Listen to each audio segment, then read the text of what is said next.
Simon, il fait tout ce Bon, j'espère que vous vous rappelez de quoi on a parlé la semaine dernière.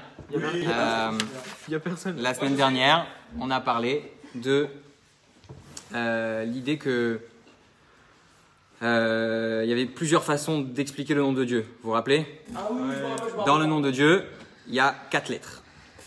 Ok, 4 lettres. Yud, un He, un Vav, un He. On avait dit que c'est le processus en fait qu'on passe dans la vie de manière générale.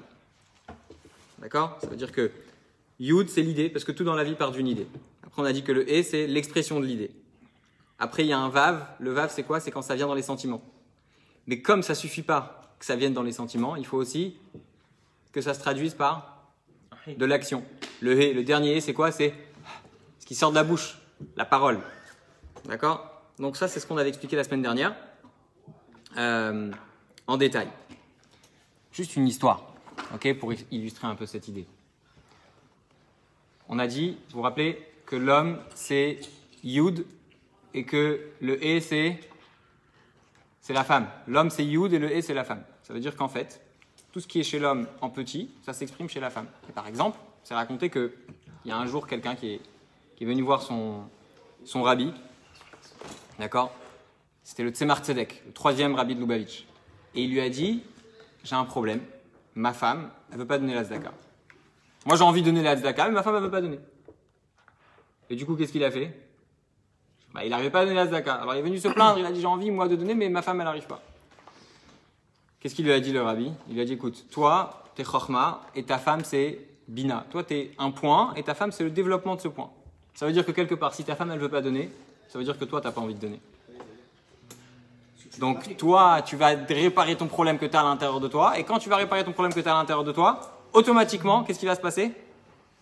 Ta femme, elle va vouloir donner la tzedaka. Maintenant, on va aller un peu plus loin dans cette idée. Ça répond à une question qu'il y a plein de gens qui ont. C'est quand tu vas voir quelqu'un et tu lui dis allô, il faut venir à un cours ou il faut aider quelqu'un, etc. Il dit non, moi je veux en fait, mais mes parents ils veulent pas. Ou moi je veux, mais mon frère il veut pas. Ok. Moi je veux, mais mes parents ils veulent pas, ou moi l'autre il a une excuse, etc. Chacun il a son excuse. Ok. Mais en fait, si on réfléchit 2 secondes, c'est quoi le problème? C'est pas forcément l'autre, c'est nous le problème. Pourquoi c'est nous le problème? Allô? Pourquoi c'est nous le problème? Parce qu'en fait, si à l'intérieur de nous on serait vraiment convaincu, eh ben l'autre il aurait suivi. Mais comme nous à l'intérieur on n'est pas à 100% convaincus, tu sais, il y a des gens, tu peux pas leur refuser quelque chose. Pourquoi? Parce qu'ils sont à 100% convaincus de ce qu'ils font. Mais quand les gens ils sont pas convaincus, eh ben forcément, en face d'eux, tu peux leur refuser. Pourquoi? Parce qu'ils vont exprimer quelque part le fait que toi tu as eu un doute à l'intérieur de toi. Mais quand quelqu'un il est à 100% dans ce qu'il fait, tu vas pas lui refuser quelque chose. Donc ça c'est l'expression, le Yud et le He. D'accord? Maintenant, tout ce qu'on a dit la semaine dernière, et tout ce qu'on vient d'expliquer en réalité, c'est la façon comment c'est chez Dieu. Mais ce qui nous intéresse, c'est quoi? C'est pas comment c'est chez Dieu, c'est comment nous, on va l'implémenter dans notre vie. Comment est-ce qu'on va faire pour le faire concrètement? Alors, comment ça marche ces 4 noms de Dieu? Parce qu'on a dit on a une Neshama, et que dans notre Neshama, dans notre âme, on a ces parties de Dieu. Alors, comment ça marche? Qu'est-ce qu'on a à l'intérieur de nous? Comment est-ce que le nom de Dieu il s'exprime à l'intérieur de nous? Alors on va reprendre les 4 lettres, mais la semaine dernière on a expliqué comment ces 4 lettres ils sont chez Dieu. Cette semaine on va expliquer comment ces 4 lettres ils sont chez nous. Alors on reprend la première lettre, c'est quoi? Yud. Yud. C'est quoi Yud? C'est une idée. D'accord? Mais juste avant ça, en réalité on dit que, vous avez vu le titre du cours ce soir? Et Dieu créa l'homme à son image. Oui, donc tous les êtres humains ils sont créés à l'image de Dieu. Et on a expliqué la semaine dernière qu'en fait tout ce processus, le fait d'avoir une idée, le fait de développer l'idée, après que ça vienne dans les sentiments, et puis après que ça s'exprime par la parole et par l'action, etc. Tout ce processus, il est chez tout le monde. La question c'est vers quoi on le dirige? Est-ce que tu le fais par rapport à tes propres intérêts? Par exemple, j'ai envie de manger, j'ai envie de boire, j'ai envie de profiter de la vie, etc. Donc d'abord j'ai une idée, j'ai envie de manger, je vais développer cette idée. Ok? Ou bien, je vais réfléchir comment faire en sorte que tout ce processus, il soit pas seulement dans mon propre intérêt, pas que pour moi, pour ce que j'ai envie, mais pour l'intérêt de Hachem. Qu'est-ce que ça veut dire faire les choses pour l'intérêt de Hachem? Très simplement, on commence par prendre toutes ces choses et les attacher avec Hachem. Ça commence par le Yud. C'est quoi le yud? C'est chokhma. Le fait même de reconnaître que Hachem, c'est notre Dieu. Vous savez comment on appelle les Juifs? Comment est-ce que les Juifs y croient en Dieu? Vous savez ou pas? Jérém, comment est-ce qu'on dit que les Juifs y croient en Dieu? Il y a une chanson sur ça très connue. Anachnu ma'aminim. Voilà, une chanson Anachnu ma'aminim de ma'aminim. Qu'est-ce qu'elle veut dire? Vous connaissez la signification de cette chanson? Ça veut dire on est des croyants, fils de croyants. D'accord? Ah oui, c'est vrai. Ça veut dire quoi? Ça veut dire qu'en fait, le fait qu'un juif y croit en Dieu, c'est pas parce qu'il a eu des explications. Tout le monde comprend. Vous savez, il y a plein de gens qui cherchent à dire qu'il n'y a pas de Dieu sur terre, mais c'est juste parce qu'ils ont des intérêts personnels. Parce que s'ils vont reconnaître qu'il y a un Dieu sur terre, automatiquement, ça va les engager à faire plus de choses. Ouais. Parce que si tu reconnais qu'il y a un Dieu, c'est-à-dire que tu reconnais qu'il a fait le monde pour un but. Et s'il a fait le monde pour un but, c'est-à-dire que je dois participer à ce but. Et si je dois participer à ce but, ça veut dire que ça m'engage et j'ai pas envie de m'engager. Donc les gens ils préfèrent dire non, je crois pas en Dieu. D'accord? Mais un juif il croit pas en Dieu parce qu'il a eu des explications. Vous savez pourquoi un juif il croit en Dieu? Parce qu'il a un héritage d'Abraham, Yitzhak et Jacob. Ça veut dire que le fait qu'Abraham, Yitzhak et Jacob ils aient fait cet effort et qu'ils ont donné leur vie pour servir Hachem, nous automatiquement on a cette croyance en Dieu. Et ça c'est le Yud. C'est de là que l'idée elle part.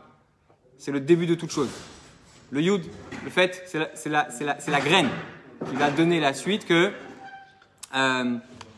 tout va suivre. Et c'est pour ça que des fois, quand on fait quelque chose, on arrive à faire des choses qui sont illogiques. Tu sais, des fois, t'as pas envie de faire la chose, t'as toutes les excuses de pas la faire. Hein? Vous connaissez cette situation, des fois t'as un truc, t'as toutes les raisons du monde pour ne pas la faire et tu vas quand même le faire. C'est illogique, tu fais ça comme ça. T'arrives même pas à expliquer pourquoi. C'est Yom Kippour, t'es obligé d'aller à la choule. Ça arrive une fête importante, tu sens qu'il y a quelque chose qui te pousse. Pourquoi? C'est pas parce que c'est rentré dans une explication, c'est parce que c'est au fond de toi, c'est ton identité. Et ça, c'est l'idée du Yud. Après, on a le He. C'est quoi le He? Le premier après le Yud, c'est le développement des choses. Ça suffit pas d'avoir quelque chose au fond de nous. Parce que quelqu'un qui vient à la synagogue, par exemple, juste le jour de Kippour, ouais, c'est-à-dire qu'il a quelque chose en lui. Est-ce qu'il a été le développer? Est-ce qu'il a été cherché au fond des choses? Il n'a pas été cherché au fond des choses. D'accord? Donc ça, c'est l'utilité du He. Le He, c'est là pour développer les choses. Comment est-ce qu'on développe les choses? Comment est-ce qu'on développe les choses? Comment est-ce qu'on arrive à développer cette graine de Emouna qu'on a en nous? Hein? Comment est-ce qu'on arrive? Comment est-ce que tu fais quand tu as une idée, que tu veux développer l'idée, que tu veux l'accomplir? Hein? Je vais essayer de le faire. Comment tu essayes de le faire? Tu prends un papier, une feuille et tu écris. Tu dis voilà, j'ai envie de faire ça, j'ai envie de faire ça, j'ai envie de faire ça, etc. D'accord? C'est-à-dire que tu essayes de trouver un moyen de rentrer ça dans du concret. Tu essayes de trouver un moyen de mettre à plat les choses. D'accord? La même chose. Quand tu sais que tu es attaché avec Hachem, ouais. Quand tu sais que tu as quelque chose au fond de toi, tu dis ok, je vais essayer de développer maintenant. Comment je fais pour développer? Tu commences à réfléchir. Tu commences à te dire ok, comment est-ce que Hachem il est présent dans ma vie? Ah, Hachem il a créé le monde. Ah, Hachem il m'a donné, il a fait en sorte que je suis en bonne santé. Ou il a fait en sorte que j'ai une famille. Ou il a fait en sorte que j'ai ci, que j'ai ça. Et petit à petit que tu vas réfléchir, tu vas réaliser qu'en fait, c'est pas juste quelque chose qui reste comme juste une simple idée, mais c'est quelque chose qui va rentrer dans ton quotidien, dans ta vie. Ok? Qu'est-ce qu'on a fait pour l'instant? On a fait le Yud et on a fait le He. Après, il y a quoi? Il y a le Vav. Le Vav, c'est quoi? On avait expliqué, ça descend ici. Ouais. C'est les sentiments. C'est quoi les sentiments? Une fois que tu as réfléchi à quelque chose, une fois que tu as été au bout des choses, qu'est-ce qui se passe? Quand tu as réfléchi à quelque chose pendant longtemps, imagine tu réfléchis. Allô? Imagine tu réfléchis comment quelqu'un il t'a rendu service pendant. Tu réalises que quelqu'un pendant 10 ans, il est venu te mettre dans ta boîte aux lettres toutes les semaines 200 €. Et un jour tu te rends compte c'est qui?